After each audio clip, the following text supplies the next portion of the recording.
एक बार गौतम बुद्ध वैशाली नगरी में जा रहे थे, धर्म प्रचार के लिए जा रहे थे।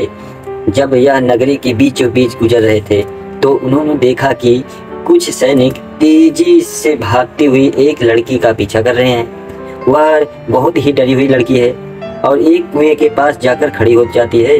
वह बहुत ज़्यादा हाँफ रही थी और बहुत ज़्यादा प्यासी भी थी। और बुद्ध ने उस बालिका को अपने पास बुलाया और कहा कि वह उनके लिए कुएं के पानी निकाले और स्वयं के लिए पिए भी और दूसरों को भी पिलाए। इतनी देर में सैनिक वहां पहुंच गए।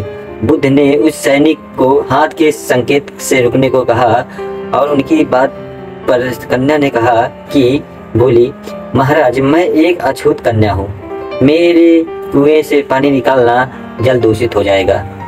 बुद्ध ने उससे फिर कहा, पुत्री, बहुत जोर से प्यास लगी है, पहले तुम पानी पिलाओ। इतने में वैशाली के राजा भी वहां पहुंचे।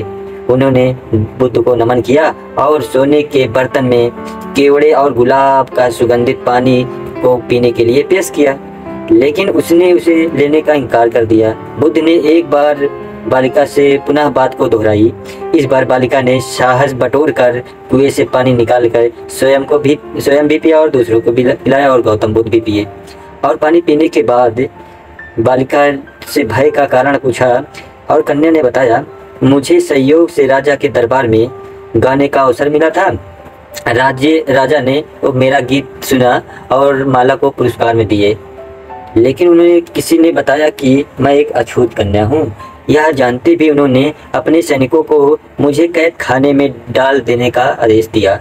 मैं किसी तरह बचकर यहाँ पहुँची थी, उसे आप मिल गए। इस पर बुद्ध ने कहा, सुनो राजन, मैं चाहता हूँ कि मेरी इस बात को हमेशा याद रखें कि किसी भी इंसान की पहचान उसके धर्म या जाति के से नहीं बल्कि और उसके गुणों और कर्मों से होती है।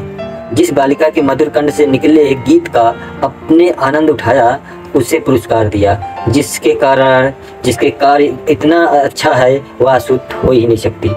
यहाँ पर नीची सोच और छोटे कार्य करके अछूत होने का परिचय तो आपने दिया ही है। इसलिए मेरी नज़रों में यह कन्या नहीं बल्कि आप अछूत हैं। और वैशाली नरेश बुद्ध नरेश सामने शर्मिंदा होने के अलावा और कुछ कर भी क्या कर सकते थे। उन्होंने बुद्ध ने से क्षमा मांगी और वहाँ से चले गए। तो दोस्तों, इस कहानी की शिक्षा यही है कि कोई भी इंसान अपने कार्य और विचारों से भी बड़ा बनता है, अपने धर्म जाति से नहीं बल्कि अपने कर्मों पर से बनता है। धन्यवाद दोस्तों।